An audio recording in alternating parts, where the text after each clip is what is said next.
Happy new year. Wish you all healthy and prosperous new இயர்ங்க. பணம் சம்பாதிக்கிறது முக்கியம் தான். அதோட சேர்த்து நம்ம மன வலிமையும் உடல் வலிமையும் சேர்த்தே சம்பாதிக்க இந்த வருஷம் நம்ம ட்ரை பண்ணுவோம், இன்க்ளூடிங் மீ.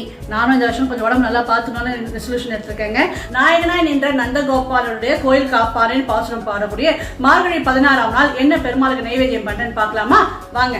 எப்பயும் போல முந்திரி வறுத்து எடுத்துட்டேங்க. இந்த நெய்லேயே இந்த ஆப்பிள போட்டு வறுத்துடலாம். ரெசிபி போடுங்கம்மான்னு கேட்டிருந்தீங்க, அந்த ரெசிபி இன்னைக்கு பார்த்துடலாம்.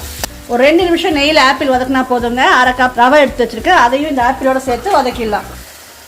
சுடு தண்ணி போட்டு நம்ம ரவையை வேக வச்சிடலாங்க. தேவையான அளவு சக்கரை சேர்த்துடலாங்க. 1 கப் ரவைக்கு 1.5 கப் சக்கரை சரியா இருக்கும். வறுத்த முந்திரி பருப்பு, கொஞ்சமா ஏலக்காய் தூள். ஒரு கொதி வந்ததுமே ஆஃப் பண்ணிட்டோம்னா தான் நல்லா இருக்கும். இந்த ஸ்டேஜ்ல ஆஃப் பண்ணாதான் சாயங்காலம் கேசரி தலை நல்லா இருக்கும். இந்த ஆப்பிள் கேசரி தான் எனக்கு பெருமாளுக்கு நான் நைவேத்தியம் பண்ண போறேன். உங்க வீட்டுல எல்லாம் இன்னைக்கு நியூ இயர் செலிப்ரேஷனுக்கு என்ன பண்ணீங்கன்னு கமெண்ட் பண்ணுங்க. Happy new year. Thanks for வாட்சிங். பாய்.